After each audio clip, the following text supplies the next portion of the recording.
Passé. Ça qu'a du tout. Ah ben,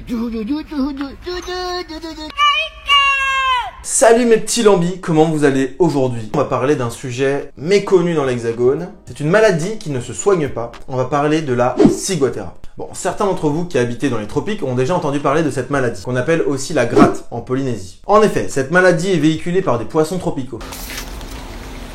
On peut aussi en trouver dans le Pacifique, dans l'océan Indien, dans la Caraïbe et en Asie. Certains cas ont déjà été évoqués en France du côté de Marseille, mais ça reste quand même assez rare.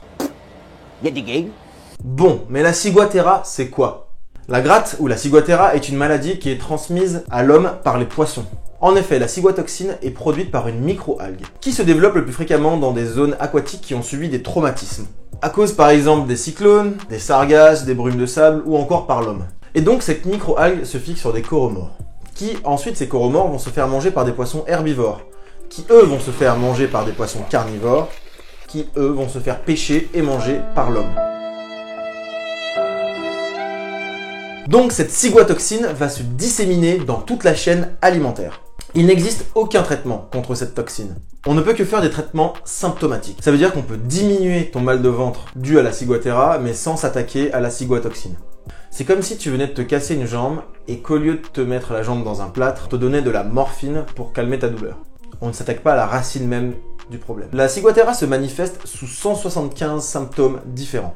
Et chaque personne intoxiquée peut réagir totalement différemment de son voisin de table, lui aussi intoxiqué. La plupart du temps, après l'ingestion du poisson contaminé, ça commence par un mal de ventre et des nausées, ainsi que des diarrhées liquidiennes profuses non gléro-sanglantes. What? Ouais, je sais, j'ai ma sœur qui a fait médecine. Tellement bas les couilles, frère. Mais les symptômes de la ciguatera peuvent durer des semaines, voire des mois, et peut revenir très rapidement si vous remangez du poisson ou d'autres aliments durant les semaines qui suivent votre intoxication. Car votre taux de toxine est encore très élevé, donc une microdose et c'est la rechute.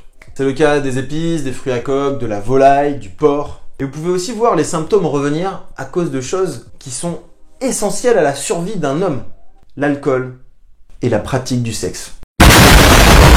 Mais vous fumez, monsieur. C'est-à-dire qu'en gros, t'as chopé la ciguatera il y a 2 semaines, tu vas vachement mieux, tu vas boire un coup de rhum avec tes copains, ou qui tu veux, et bam, ça revient. Ou alors, t'es là tranquillou en train de faire tes affaires, et bam, ça revient. Incroyable. Franchement, celle-là, on ne s'y attendait pas. Je ne m'attendais à rien et je suis quand même déçu. Donc réfléchissez à 2 fois avant de manger cette grosse carangue qui vous fait face là actuellement. Mais oui, c'est clair. Ça crée aussi des problèmes neurologiques, comme des hypersensibilités au chaud et au froid. Ça peut aussi créer des problèmes psychiatriques, avec des syndromes dépressifs, ou encore on peut faire des cauchemars la nuit. Enfin bref, il y a 175 symptômes différents, on va pas tous les énumérer, et vous avez bien compris le principe. La ciguatera est la première intoxication alimentaire d'origine non bactérienne au monde. On en entend parler beaucoup dans le bassin caribéen notamment. Avec une légende urbaine comme quoi, à partir des îles en dessous de la Guadeloupe, on n'en trouverait plus. Alors que il y a souvent des cas de ciguatera qui sont observés en Martinique. Donc c'est mais c'est cagadé moi en Martinique. Pas commencer de dire moi que ben ça a pas existé un pays. Bon.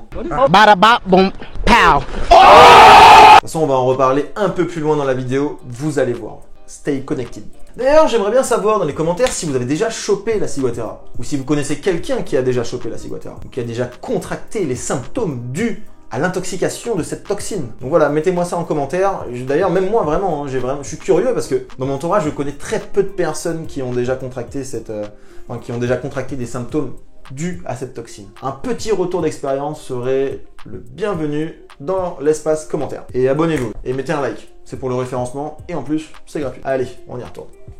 Bon, maintenant qu'on voit ce que c'est la ciguatera, comment est-ce qu'on peut l'éviter? Tout d'abord, il ne faut pas pêcher dans les zones qui sont considérées à risque. Logique, me direz-vous. Je vous mets une carte de la Martinique avec les zones où le plus de cas ont été signalés. Après, pour les non-martiniquais, faites un peu l'effort aussi. Je vais pas mettre toutes les îles là, toutes les zones à risque. Oh. Deuxièmement, il y a apparemment plusieurs manières de voir si un poisson est porteur de la toxine ou non. Bon, tout le monde connaît la technique des fourmis, c'est-à-dire que tu viens de pêcher une bécune de 10 kg, belle pêche, bravo. Et tu te dis, mince, c'est vrai que mon tonton m'a rappelé il y a quelques années de pas manger les bécunes trop grosses qui font plus d'1 mètre, sinon elles vont me donner la gratte, la ciguatera. Que faire? Eh bien, cette technique de la fourmi, tu coupes un petit bout de ta bécune et tu la mets sur une fourmilière ou là où il y a des fourmis, et si tu vois les fourmis aller dessus et commencer à la manger, c'est que le poisson est bon. Et si les fourmis n'y vont pas, c'est que le poisson n'est pas bon et qu'il est porteur de la toxine.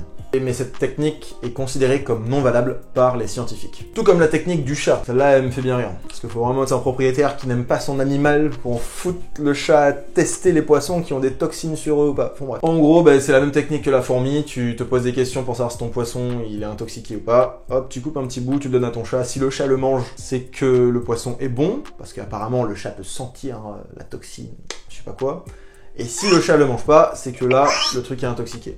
Par contre, il y a une chance sur 2 que tu intoxiques ton chat. Pauvre chat. Bon après, c'est des techniques qui sont considérées comme non valables. C'est pas moi qui le dis, c'est les chercheurs polynésiens. Eux, ils s'y connaissent vachement sur le sujet. On va leur faire confiance sur ce coup-là. Mais après, il y a d'autres techniques qui existent. Apparemment, il y a 2-3 tips à connaître pour savoir si le poisson est porteur de la toxine ou non. Tout d'abord, il y a le test de la rigidité. C'est-à-dire qu'en gros, vous venez de pêcher un poisson. Si le poisson reste entre guillemets rigide, là ça veut dire que le poisson est bon. Si le poisson quand vous le tenez, il est complètement mou et arqué, et tout mou quoi, ça veut apparemment dire que le poisson est porteur de la toxine. C'est valable plus pour les petits poissons, j'ai envie de vous dire. Parce que si vous avez un marlin de 300 kg, ça va être difficile de le tenir dans ta main pour voir s'il est rigide. Il y a également le test hémorragique. Celui-là il est pas mal, même si c'est apparemment le test de rigidité le plus sûr. C'est en gros, quand tu viens de pêcher un poisson, on va dire que tu veux lever un filet dessus. Si tu vois que la chair est remplie de sang, ça voudrait dire que le poisson est porteur de la toxine. Par contre, au moment de lever les filets, si tu vois que la chair est translucide, claire et qu'elle est plutôt belle, qu'il n'y a pas de grosses taches de sang dedans, ça voudrait dire que ton poisson est bon. Bon, je suis pas un expert non plus, donc j'ai pas envie que ça me retombe dessus si des gens font ces tests-là et qui chopent la ciguatera, j'ai pas envie que ça me retombe dessus. Donc les gars, c'est juste des tips. La précaution quoi. Méfiez-vous, c'est un conseil d'ami que je vous donne. Et dans un troisième temps, pour éviter de choper la ciguatera, le mieux aussi c'est de connaître les poissons qui sont le plus à risque. On va faire une petite liste de ces poissons en les classant par nombre de cas recensés par poisson ingéré. Cette liste est faite à partir d'une étude faite en Martinique, mais elle est plutôt représentative des autres régions. Bon, et tout d'abord en première place, on retrouve la carangue.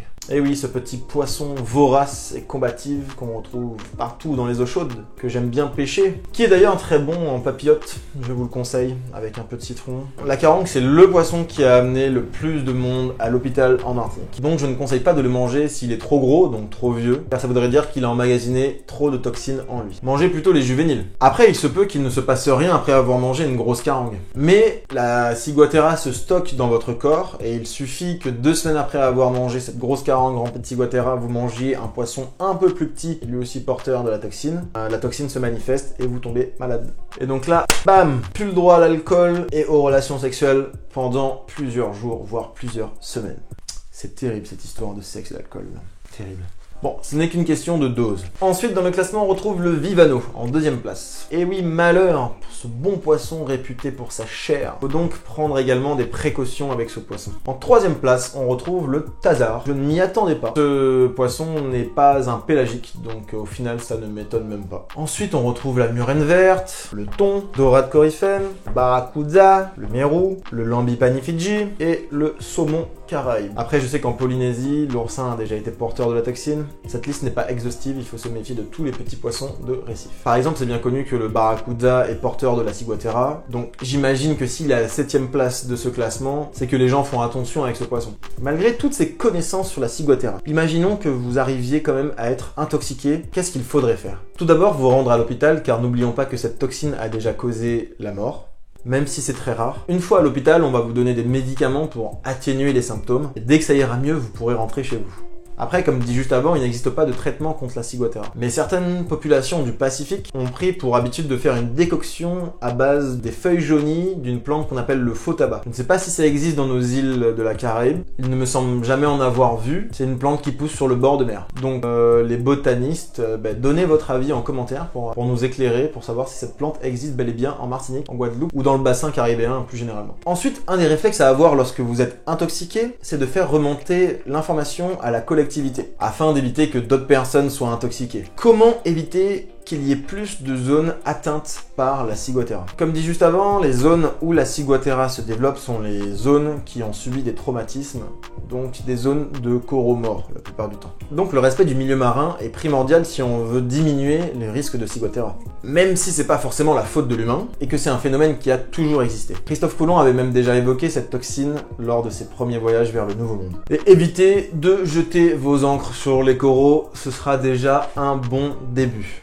Voilà, c'est tout pour moi. Partagez cette vidéo avec vos amis car vous pouvez les empêcher de choper cette toxine. Abonnez-vous à la chaîne car ça me motive à continuer à faire ce genre de contenu. J'ai également un compte Tipeee pour les plus chauds d'entre vous qui veulent me soutenir en me donnant 1 ou 2 euros de pourboire. Donc le lien sera dans la description.